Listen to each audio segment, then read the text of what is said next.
In a quiet corner of a small coffee shop, a young man sat slumped in his chair, his gaze fixed on a piece of paper in his hand. It was a rent bill, overdue. With a heavy sigh that seemed to carry the weight of the world, he mumbled to himself, "People get rich because they're lucky. It's as simple as that. Not everyone is born with a golden spoon. No matter how hard I try, it just never seems to work out." At the next table, an old man, dressed in a simple, well-worn suit, had been quietly sipping his coffee. He had heard the young man's words. After a moment of thought, he rose from his seat, walked over, and with a gentle voice said, "You're half right, son. Some people do get a lucky break at the start, but the ones who keep their money, the ones who truly build lasting wealth, they do it through something much more powerful than luck. They do it through willpower and perseverance. Would you care to hear a true story?"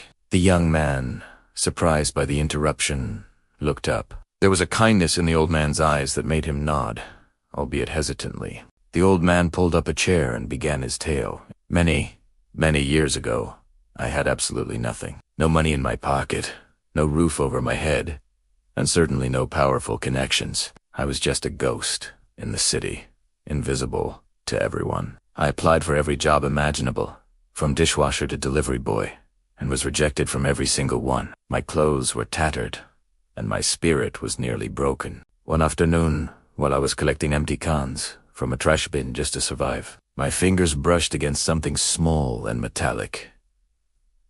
It was an old tarnished coin. It was worth next to nothing. People walking by saw me holding it, and some of them laughed. "What can one measly coin do for you?" they sneered. But where they saw a worthless piece of metal, I didn't see luck. I saw a chance. It was the only thing I had in the world, and I knew I had to do something with it. That very day, I took that coin to a market and bought a single, cheap apple. I spent an hour polishing it on my sleeve until it gleamed under the afternoon sun. I went and stood outside a school gate, right as the final bell rang. I held it up and sold it for a tiny profit. It wasn't much, but it was more than I started with. The next day, I took my small earnings and bought 2 apples. I polished them both and sold them again. The day after that, I bought 4. Then 8. I did this every single day, rain or shine. It was a slow, grueling process. There were days I was so hungry I wanted to eat the apples myself, but I resisted. After 1 full year of this relentless cycle, I had saved just enough money to rent a small, rickety fruit cart. It wasn't much, but to me, it was an empire.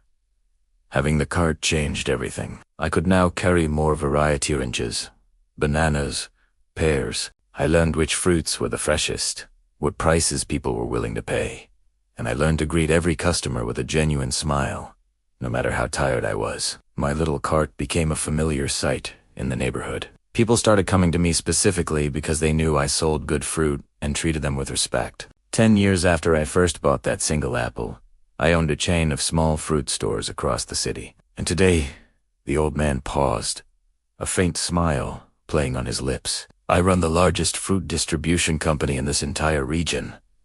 The young man's eyes, which had been downcast and full of despair, were now wide with disbelief. He leaned forward, his voice a whisper. So you're telling me you started all of that from a single coin?"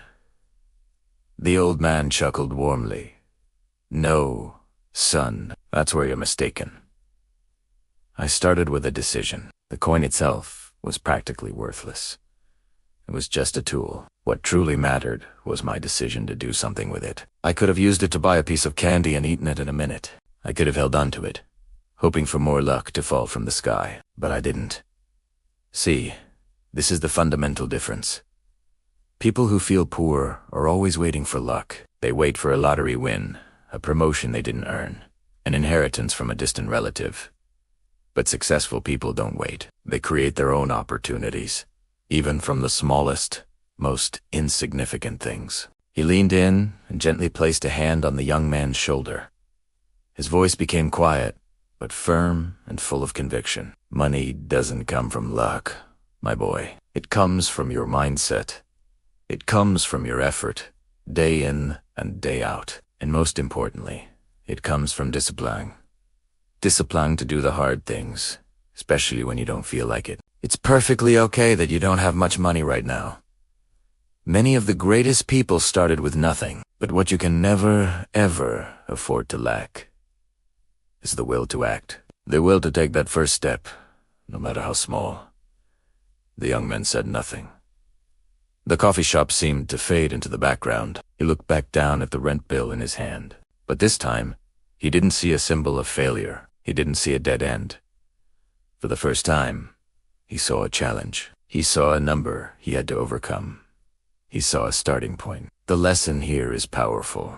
Luck might give you a nudge in the right direction, but it's your willpower and your actions that will carry you across the finish line. Wealth isn't a lottery ticket that falls into your lap. It's a structure you build, brick by brick, with your own two hands. It doesn't come to those who wait and wish. It comes to those who stand up and do something, anything, to move forward. If this story resonated with you, if you believe that true luck is forged from your own effort, then please consider subscribing to our channel. We are dedicated to sharing more stories of willpower, growth, and the incredible power of the human spirit to overcome any obstacle. Join our community, because sometimes hearing one story at just the right moment is all it takes to change your life forever. Thank you for watching. We'll see you in the next video.